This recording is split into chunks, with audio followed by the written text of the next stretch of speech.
Welcome. This is Satan's Trilogy.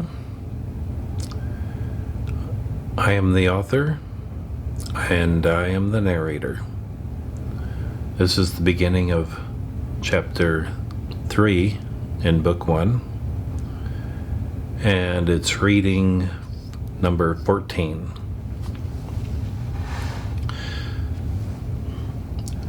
Janet accompanied Brandy and Esther back to the entry foyer where the incident had occurred. Esther, Mr. Polo, and I can't express enough the debt that we owe you. Please enjoy the debit card and remember that Mr. Polo will always be here should you ever need him. Janet gave Esther a hug and even gave Brandy a hug, and then she went back to her office. When Janet had left the foyer, Esther looked at Brandy. Esther knew Brandy was somewhat shocked by the events. Esther decided to sidestep any discussion on this subject. And Brandy, is there an electronics store in this mall?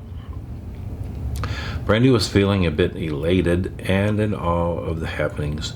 She wasn't certain where Esther was headed with this question, but she was certain that it would be an adventure. Yes, there is a high-end electronics store inside the mall, not too far from this store. Would you mind if we went there? I would really like to purchase a GPS navigation system. Brandy was puzzled by this change in shopping interest, but she realized it could be a useful item to help Esther find her way about town once she started to drive. We're not on a schedule, Esther. An electronics shop would be a nice change of pace. It's only a few minutes from here, said Brandy. Brandy and Esther walked along the outside of the mall until coming to Barnett's Electronics. Brandy became a bit excited at the various displays in their windows. This store has it all, and the very latest in gadgets, said Brandy. Entering the store, the girls found hundreds of electronics. A young man asked the girls if he could help them. His name tag gave his name as Michael. He was a handsome young man with blonde hair and blue eyes, with a small mole on the right side of his forehead. We are looking for a really nice GPS navigation system, said Esther. We have the best, and it's the most correct too, said the young man. Please follow me. He led them to a large selection of GPS devices and asked them if there was a price range that he needed to stay within. Esther replied, My only concern is that the maps be the most current available. This Garmin is not only our most current, but the maps are the most up-to-date, the salesman assured. We're in a bit of a hurry, so we'll take it, commented Esther. Leaving the store, having made their purchase, Esther turned to her aunt and said, Aunt Brandy, I have just one little errand to run before we go home. I hope you are all right with it. Esther waited for a response. Brandy looked at Esther and without hesitation said, Yes, Esther, I am ready to follow. Just lead the way. Well, I have a new friend and I would like to visit, said Esther. Dad told me that I had a natural knack at seeing people as they are.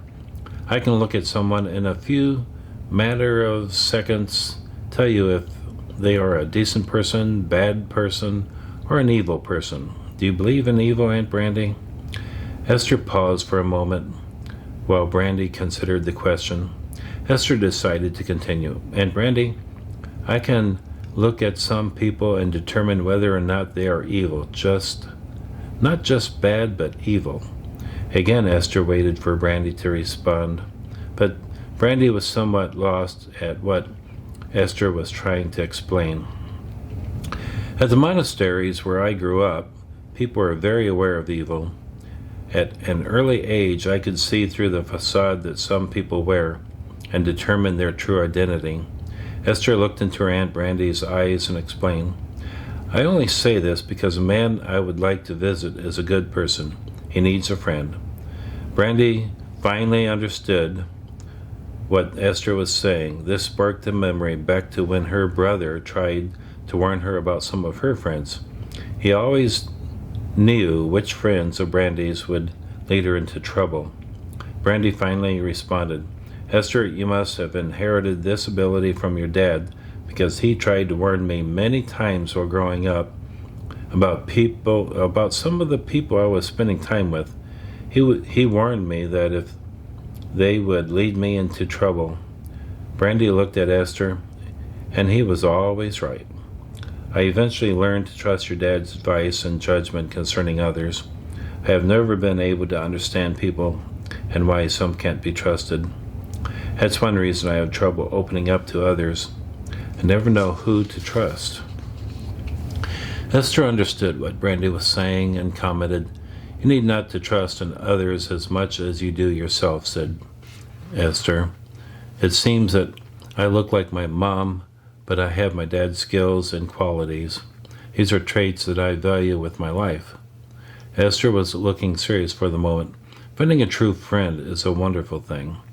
Well then, Esther, the night's young. Let's visit your friend. Walking side by side, Brandy put her arm around Esther and gave her a big squeeze.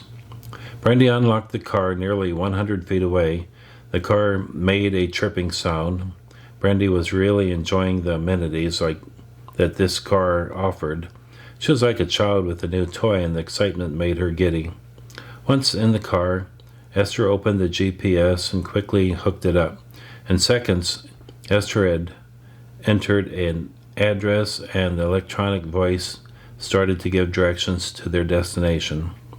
Please make a right turn and immediately make a left turn onto Greenwood Avenue. Brandy became excited. Wow, that is so cool. Esther said to Brandy, You've seen GPS devices used before, haven't you, Aunt Brandy? Well, truthfully, no. I've never owned one, and I have been in some cars that had them installed, but the GPS was never turned on. I can't help but think this is really cool. Esther laughed at her Aunt Brandy's reaction to using GPS. Dad and I replied on GPS-dedicated satellite devices that were provided by the military. They were highly accurate and offered a lot of information about the geography. I was exposed to the technology years before the public had access to it.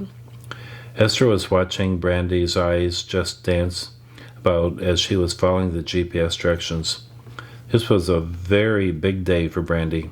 She was enjoying her new loaner car that had lots of snap, and she had done some shopping, and now she was using a GPS device. So where are we going, Esther? Asked Brandy with excitement in her voice. My friend is under a 3-day observation at St. Irene's Hospital. He has allowed visitors between 5 and 8 p.m. I thought it would be nice to visit him for a little while. Brandy settled down just a bit from her elation and realized that Esther hadn't been in town long enough to have made many friends. Esther, who is this person? Brandy asked. Yesterday, when I was waiting for you, he had a breakdown in the lobby of St. Peter's nursing home. He had lost his wife the day before. You could feel his pain as he cried for having lost his wife. I was sitting in the lobby, and people became nervous from his loud grieving. I was comforting him when the police arrived and arrested him for creating a disturbance. That just didn't seem right, so I asked our friend Mary M. to see he had a good attorney. I spoke with his attorney this morning, and he'll be held for several days for a psychological evaluation and then released. I want to make certain that he is all right. Esther stopped explaining herself and waited for Brandy to make a comment. How did you find him? Asked Brandy. Well, Aunt Brandy, when I awoke this morning, I managed to reach Mary M., and she gave me the attorney's name, so I called him. He gave me the name of the hospital and my friend is at. Esther stopped talking, but just for a moment. His name is Axel Buhler. He's a German immigrant that now has American citizenship. Brandy was satisfied for the moment. She was amazed at Esther's passion to help others and her willingness to do the right thing, along with her ability to fit in so quickly. Esther seemed to be enjoying life's ride, not as a spectator, but as a participant. The GPS told Brandy to make another turn. Brandy looked at the device and commented to Esther, "Oh, did you see that? It just turned colors. It's in night mode now. I just love this thing." Brandy was having a wonderful time with this new gadget. "According to this GPS device, we should be arriving in 5 minutes. "Did you also get the room number?" asked Brandy. "No, the hospital has a strict rule about not giving out room numbers over the phone. We'll have to inquire at the front desk about Axel." Esther saw the hospital head, immediately turned off the GPS, removed it from the base, and placed it into the glove compartment. "We're less likely to have the car broken into if we keep the GPS out of sight," said Esther. At the entry to the parking lot was a large concrete wall with large brass letters spelling out St. Irene's Hospital. The building was very large, with 2 wings having been added in the last 6 years. The psychiatric ward was on the 6th floor of the south wing. Brandy and Esther were able to park close to the entrance. They walked a short distance to the hospital's lobby, but at the front desk, Esther spoke. "We're here to visit Axel Buller." An older woman, possibly in her late 50s and very overweight, was sitting behind the front desk. "Just 1 minute." She took the glasses resting on her blouse, placed them on her face, and entered something in the keyboard in a flurry of keystrokes. Looking at Esther, she said, "Yes, he is in the south wing on the 6th floor. That is a secured floor. You have to sign in once you get there, and they'll buzz you in. Go down that hall and take a left at the end." She was pointing to her left. "Follow the signs. I'll call and let them know you're coming." She started to pick up the phone and added, "The south wing closes at 8 o'clock. And that's it for this reading. Hope you enjoyed it.